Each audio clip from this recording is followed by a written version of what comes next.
which one message is the most important one in a fight. And I think that comes from something that I said in class. The fight with your kid? A fight with your kid. For your, in the for ring. your spouse, I'm wondering. It's usually that mommy's right. No, in a physical fight, in wrestling.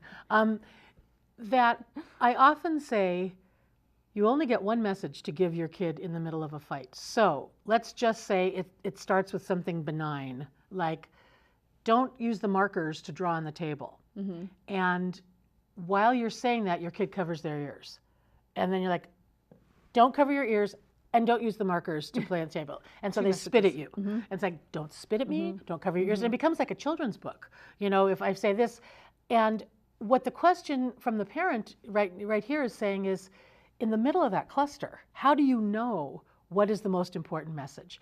My answer to that is generally it's the first one. It's the first one that you woke up to, that you realize there's a problem, which of course segues into a different issue is we have to wake up at the moment that our kid is doing something we don't like. Because if we have gone into stall tactics and avoidance tactics, by the time we let go of all of our patience, it's about something stupid. Right. But I think that one of the ways to know also is to ask ourselves, is this about respect?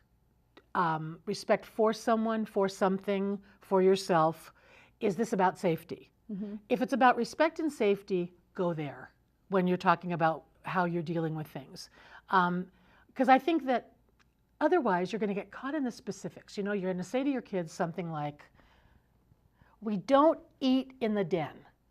And your kid inevitably is going to go, well, actually, on November 3rd, you know, in 1923, there was a family that did. And so you want to really stay to the big picture, the big banner of, is this about respecting yourself, other people or things, or is this about the safety of somebody, both emotionally and physically? I hope that answers your question. Okay. Amy, you want to take? Well, I was going to, can I add something to the one message? I think it relates to something we talk a lot about, which is going to the end. Yeah. Right. And so if you are, you know, I think the example you used is, you know, don't draw on the table or listen to me or, right, whatever your child is doing, these what we call stopping behaviors, you want your child to stop doing something. Stop whining in the grocery store. Stop asking me for something. Part of that's based on your family value system. What are those important messages you want to give them? But the other thing is, how's this going to end? And if you have the right mindset at the moment to think to yourself, am I really going to give in and get them the toy anyway? Am I really going to get in and get them a different piece of paper and let them draw on the table? Am I going to let them eat in the den anyway? Then just do that. And own it as it's your thing. Right, because otherwise you have this power struggle that occurs. And at the end of the fight, what your child has learned is, if I push this long enough, my mom will just give in anyway. So go to the end of it. And if you're not going to give them the, you know, Star Wars Pez dispenser in the Target, you know, checkout aisle, then say to them, today we're not getting that. And that's the end of the story. Because otherwise, this is what yes sounds like to kids.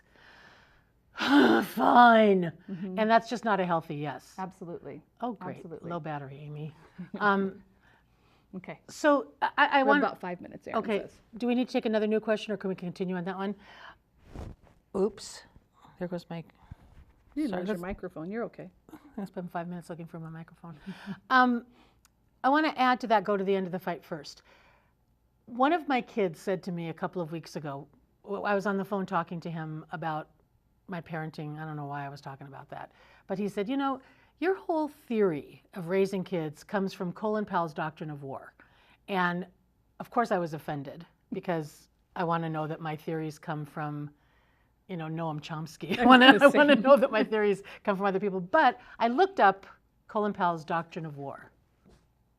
And one of the things... We got 5 minutes for Colin Powell's No. I'm only going to number 5 on it, which is... we'll do another show on Colin Powell's doctrine of war and parenting. But number 5 says, is there a plausible exit strategy to avoid endless entanglement? And that's kind of what you're talking about, which is going to the end of the fight first is really, before you open your mouth and say anything to your kid, it's like, what am I going to do when I'm exhausted? What am I going to do after 10 years in this country fighting? What am I going to do? And that the words endless entanglement really stuck with me, because that's what it feels like sometimes. I feel, you know, even with our spouses, sometimes you're in the middle of a fight, and in the middle of it, you're like, I could use a break. You know, I could use a refresher. I don't remember what I'm fighting about. I'm just so pissed off that I have to keep fighting. So that was And I would say, Anne, if you are feeling like you're emotionally entangled with your child, there's a bigger problem, right? Because once your children's feelings become your feelings, once your kids' feelings, their emotional state dictate your emotional state, you got no exit strategy other than making them happy, and then you're in big trouble. Which is why we really feel that compassionate detachment is the model to keep in your head all the time, of an equal balance of compassion and detachment. Because most of us have it together with one or the other. Some parents are very, very compassionate towards their kids, but they don't know how to detach. Everything they do, they over-identify. And some parents kind of have the detachment together. They could use a little bit more compassion. Right.